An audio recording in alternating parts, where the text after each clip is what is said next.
గుంటూరు జిల్లా కుప్పం టీడీపీ కార్యాలయంలో కూటమి ప్రభుత్వం చేసిన అభివృద్ధి పథకాలను అమలు చేసిన కార్యక్రమాల గురించి ప్రభుత్వ whip MLC Kancharla Srikanth media సమావేశం ఏర్పాటు చేశారు.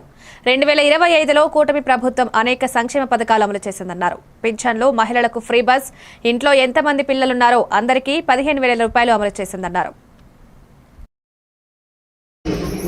ఈరోజు పవిత్రమైనటువంటి వైకుంఠ ఏకాదశి శుభ సందర్భంగా మీకు అందరికీ శుభాకాంక్షలు.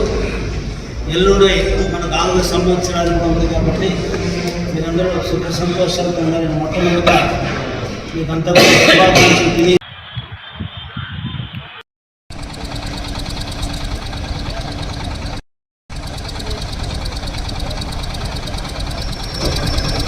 మీడియా సోదరులకు అదేవిధంగా నా తోటి తెలుగుదేశం పార్టీ నాయకులందరికీ కూడా పేరు పేరున ఈరోజు పవిత్రమైనటువంటి వైకుంఠ ఏకాదశి శుభ సందర్భంగా మీకు అందరికీ శుభాకాంక్షలు. ఎల్లుండి మనకు 4 సంవత్సరాలు ఉంది కాబట్టి వరంగల్ జిల్లా నల్లబెల్లి మండలం నాగరాజు